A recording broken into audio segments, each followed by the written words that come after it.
Percebi naquele instante o olhar de surpresa que o conde Rodolfo lançava para a irmã ao ouvir suas palavras, nada dizendo para reforçar o convite que ela acabava de fazer. Aposto, Valéria, que ainda não sabes o nome do teu salvador, ele murmurou, torcendo o bigode. Permite-me reparar tal esquecimento, apresentando-te o Sr. Samuel Mayer. O conde proferiu aquelas palavras em tom calmo e indiferente. E, no entanto, elas tiveram sobre mim e Valéria o efeito de um golpe. A jovem olhou-me fixamente para o irmão e em seguida para mim. Então, sem dizer nada, entrou na carruagem da família que se achava estacionada à nossa porta. Rodolfo a seguiu com presteza.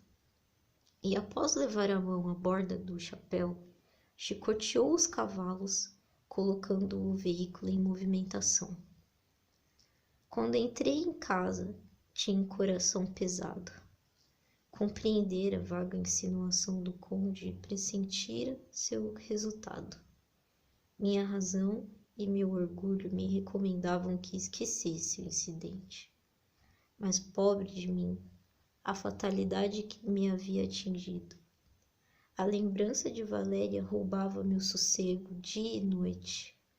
Recordava seu rosto encantador, seu sorriso, que me fascinava, e dominado por uma força superior à minha, dirigi-me à residência do Zeme.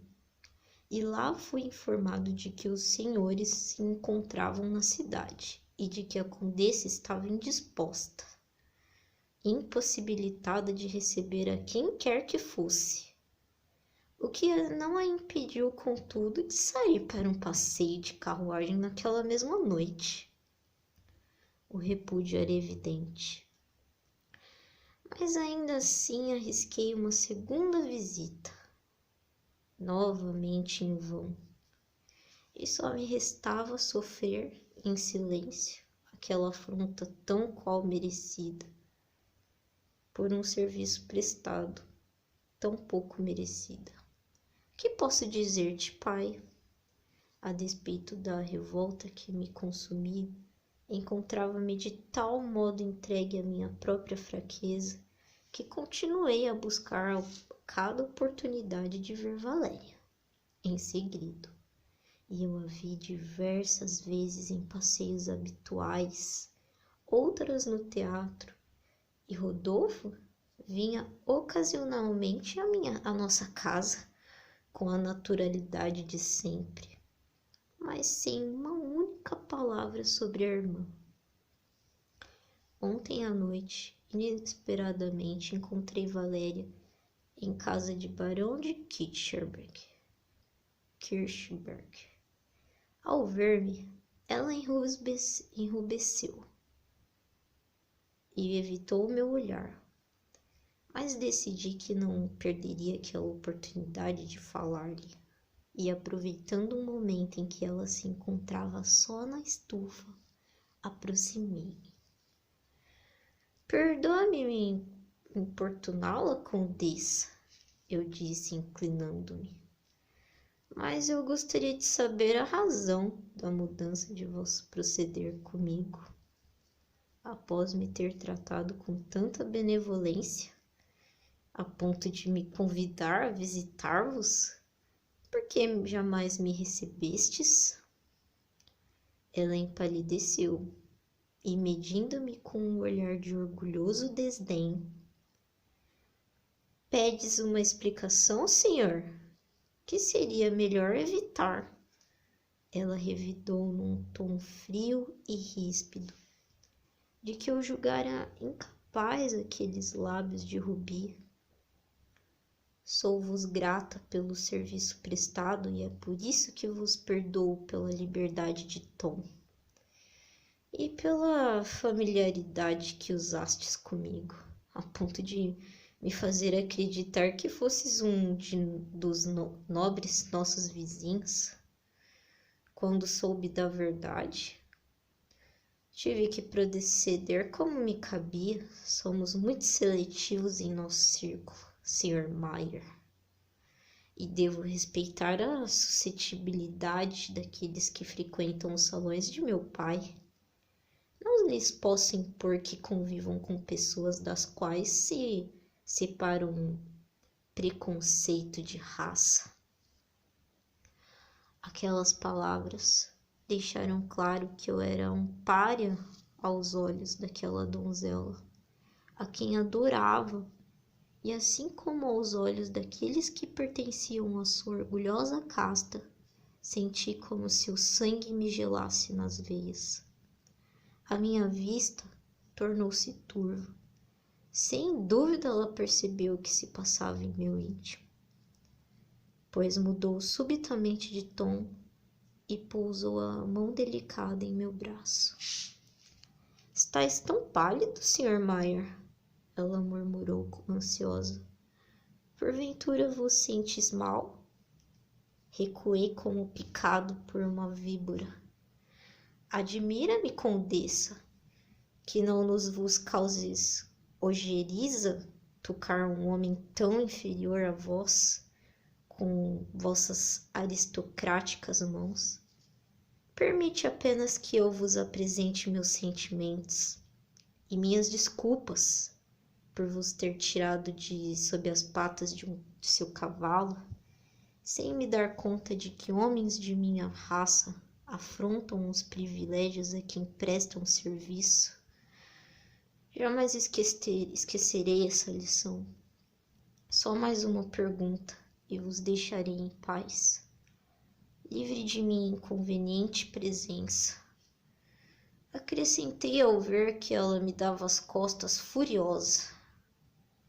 Foi vosso irmão quem vos esclareceu a suscetibilidade das pessoas de vossas relações e as desigualdades criadas entre os homens pelos preconceitos de raça? Sim, Rodolfo me fez compreender que me havia portado de modo pouco conveniente. Sabeis por acaso em que situação ele próprio se encontra em relação a mim? Valéria corou e olhou-me com despeito.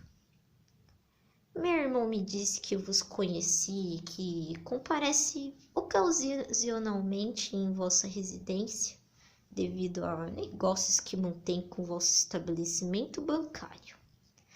O fato é que a sociedade não existe tantos escrúpulos de um homem em suas relações, coisa que muda completamente de figura quando se trata de uma mulher. E enquanto ainda falava, retirei de minha carteira um bilhete que Rodolfo me enviara havia 15 dias, no qual eu requisitava grande soma com a finalidade de saldar dívidas de jogo, rogando-me que o tirasse daquela situação crítica e chamando-me de amigo. Então vede por vós mesma, condessa, como vosso irmão tira ampla vantagem do privilégio masculino de poder abrir mão desses escrúpulos, e os preconceitos de raça do Sr. Conde desaparecem quando o assunto é dinheiro. Enrubescida, Valéria arrancou-me o bilhete das mãos e passou os olhos rapidamente pelo conteúdo. E ao ler as palavras, vosso dedicado e agradecido amigo, acima da assinatura do irmão, mordeu o lábio inferior e estendeu-me o papel em silêncio, e eu afastei sua mão. Guardai o bilhete, condessa. Ele vos dirá melhor que eu se mereci tamanho desprezo por ter salvado a vida da irmã e auxiliado o irmão em momento difícil. Auxílio esse absolutamente desinteressado, pois o conde Rodolfo não se encontra em condições de restituir-me tão vultuosa quantia. Conheço bem os negócios de vosso irmão. E sem dar a Valéria tempo de me responder, retirei-me.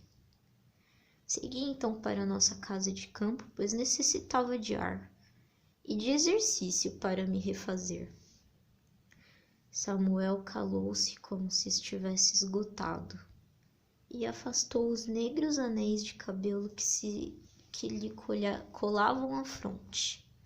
O velho banqueiro ouvira a longa narrativa do filho em silêncio, enquanto confiava a barba branca, fixando no rapaz vez por outra um olhar em que se misturavam piedade e satisfação íntima.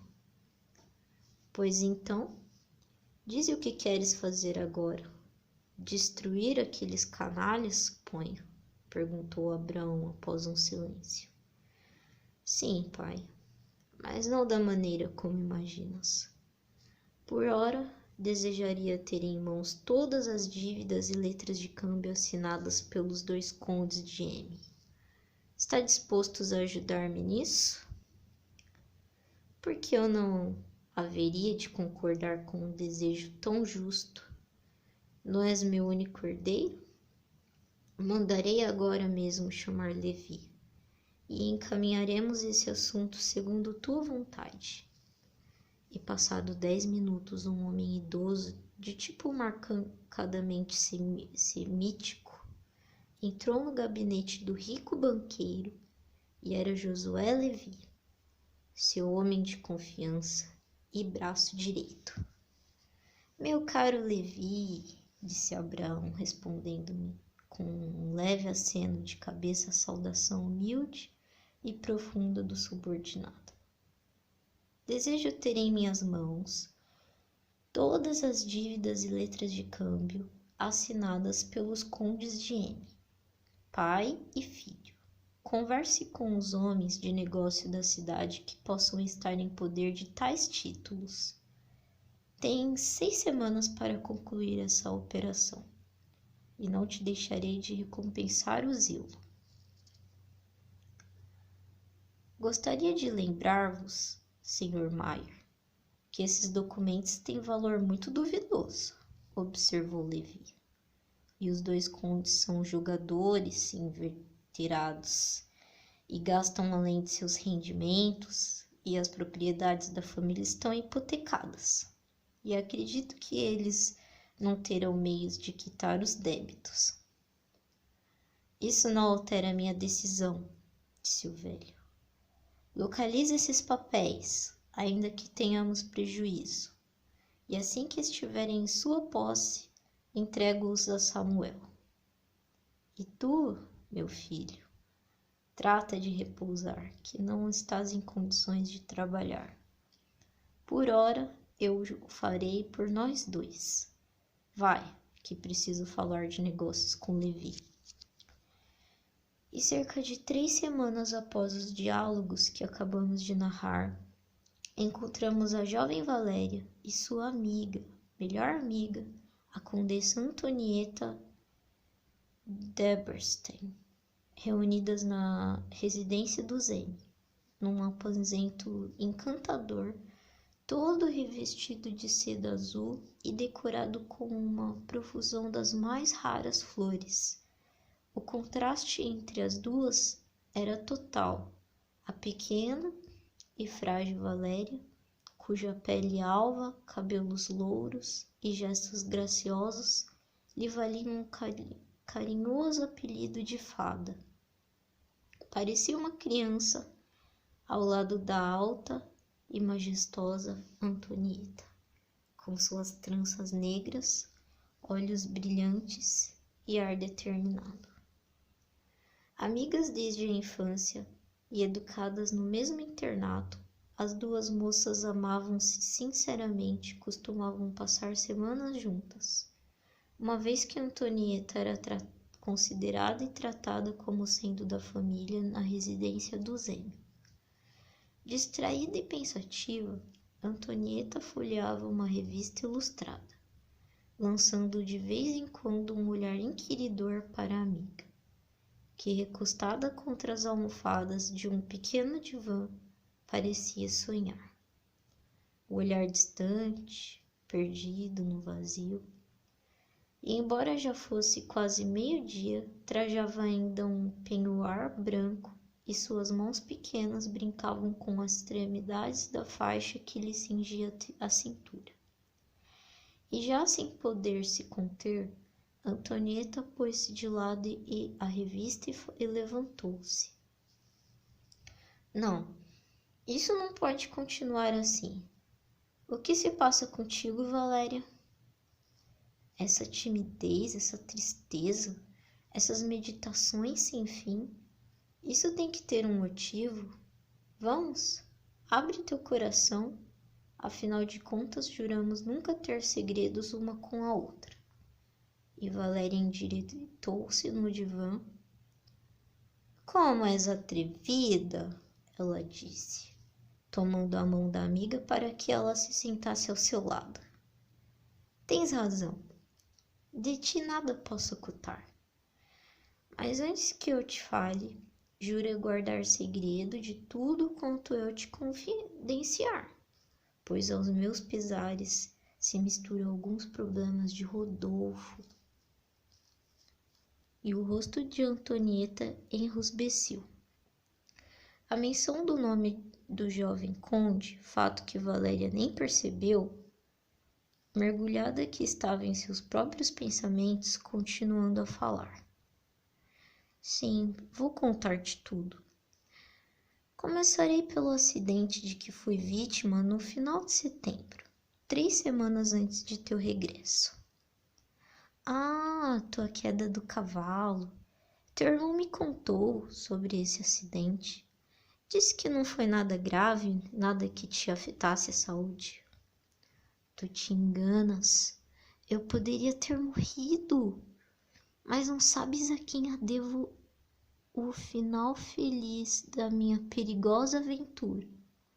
Nunca te disse o nome desse personagem, para poupar meu pai e meu irmão de um desgosto. É mesmo estranho que ninguém tenha mencionado o nome daquele que te prestou tão valioso serviço, observou Antonieta. Deixa que eu te conte a história em detalhe, Valéria sugeriu, depois de ligeira hesitação. Quando meu cavalo Febo caiu e levou-me com ele, bati minha cabeça contra o solo com tanta violência que minha vista ficou turva. Mesmo assim, pude perceber vagamente que por pouco, após a queda, o animal que se levantara estava prestes a me arrastar pela mata. Meu pé ainda preso ao estribo, e quando o torpor se dissipou, dei-me conta de que estava nos braços de um belo jovem, que procurava acomodar-me sobre a sombra de frondosa árvore.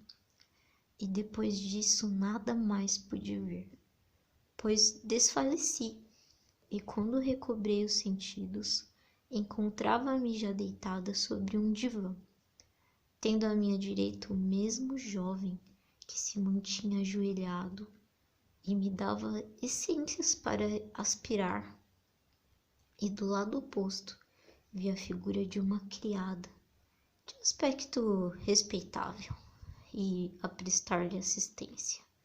Notei que meu salvador era homem de beleza incomum, apenas só pele de um moreno pálido, e do perfil de seu